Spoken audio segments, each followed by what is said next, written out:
राजू एक साधारण लड़का था जो शहर की भीड़भाड़ से दूर एक छोटे से गांव में रहता था। उसे गाड़ियों का बहुत शौक था, लेकिन उसकी आर्थिक स्थिति इतनी अच्छी नहीं थी कि वह अपने लिए एक कार खरीद सके। वह दिन रात सपने देखा करता कि कभी न कभी उसके पास भी एक शानदार कार होगी। एक दिन जब वह अपने खेतों की ओर जा रहा था तो उसे गांव के पास एक पुरानी धूल से ढकी कार दिखाई दी। कार के चारों तरफ झाड़ियां उगी हुई थी और ऐसा लग रहा था जैसे सालों से किसी ने इसे छुआ तक नहीं था। जिज्ञासा में राजू कार के पास गया और धूल हटाकर उसे ध्यान से देखने लगा। यह कार किसी पुराने जमाने की लग रही थी, लेकिन अजीब बात यह थी कि उसका रंग एकदम चमकीला था, मानो वह अभी भी जीवित हो। जैसे ही उसने कार के दरवाजे को छुआ, कार अचानक चमक उठी। राजू घबरा गया और पीछे हट गया, लेकिन तभी उसे एक धीमी आवाज सुनाई दी। तुम मेरे असली मालिक हो, मुझे जगाने के लिए धन्यवाद। राजू को अपनी आंखों पर विश्वास नहीं हो रहा था। कार अपने आप ही चालू हो गई और उसके दरवाजे खुल गए। राजू घबराते हुए पीछे हटने लगा, लेकिन कार ने फिर से कहा, डरो मत, मैं तुम्हारी दोस्त हूँ। मेरा नाम वायुपंख है और मैं एक जादुई कार हूँ। राजू धीरे धीरे कार के अंदर बैठ गया। जैसे ही उसने स्टीयरिंग पकड़ा, उसे महसूस हुआ कि वह हवा में तैर रहा है। कार ने कहा, तुम जहाँ चाहो वहाँ जा सकते हो, बस मेरे बारे में किसी को बताना मत।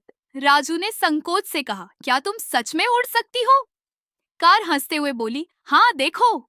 अगले ही पल कार हवा में उठ गई और राजू के गांव के ऊपर उड़ने लगी। राजू खुशी से चिल्लाया, वाह, यह तो सच में जादू है। राजू हर रात चुपके से कार में बैठता और नई नई जगहों की सैर करता। उसने अपने गांव के पास की पहाड़ियों, जंगलों और यहाँ तक कि शहरों का भी चक्कर लगा लिया। वह अपनी इस जादुई यात्रा को बहुत पसंद करने लगा। लेकिन धीरे धीरे गांव में अजीब घटनाएं होने लगी। कभी कभी लोग अजीब रोशनी देखते, कभी हवा में उड़ती चीजें नजर आती और कभी रात में कार के इंजन की आवाज की सुनाई देती थी, लेकिन कोई कार नजर नहीं आती।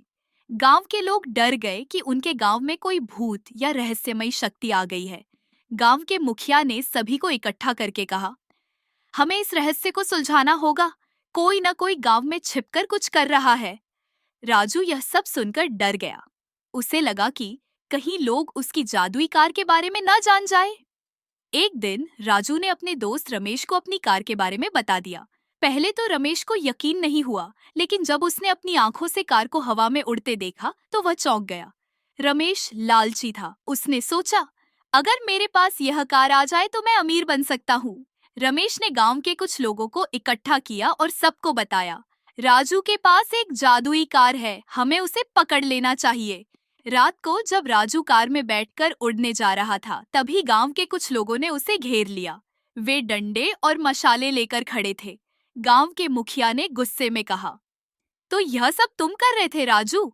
ये कार हमें दे दो, हम इसे राजा को सौंप देंगे। राजू घबरा गया। वह कार में बैठकर भागने की कोशिश करने लगा, लेकिन अचानक कार ने कहा, अब मैं तुम्हारी मदद नहीं कर सकती क्योंकि तुमने मेरी बात नहीं मानी। तुमने मेरा रहस्य किसी और को बता दिया। राजू ने कार से माफी मांगी, लेकिन कार ने धीरे धीरे अपनी चमक खोनी शुरू कर दी। फिर वह धुएं में बदलकर गायब हो गई। गांव के लोग भी यह देखकर हैरान रह गए। राजू बहुत दुखी हुआ। उसे समझ आ गया कि लालच और झूठ का नतीजा हमेशा बुरा होता है। अगर उसने कार का रहस्य किसी को नहीं बताया होता तो आज भी वह उसके पास होती। गांव के लोग अब राजू को अलग नजरों से देखने लगे। मुखिया ने कहा, देखो, जब तक राजू ने कार का इस्तेमाल अच्छे कामों के लिए किया तब तक वह रही, लेकिन जब उसने किसी गलत इंसान को इसकी जानकारी दी तो यह चली गई। यही हमें सीखना चाहिए कि शक्ति का उपयोग सोच समझकर करना चाहिए। राजू ने अपनी गलती से सीख ली। उसने खुद से वादा किया कि अब वह कभी भी किसी जादुई चीज का लालच नहीं करेगा। उसने अपनी मेहनत से एक दिन खुद की एक सच्ची कार खरीदी, जो जादुई तो नहीं थी, लेकिन उसकी मेहनत का परिणाम थी।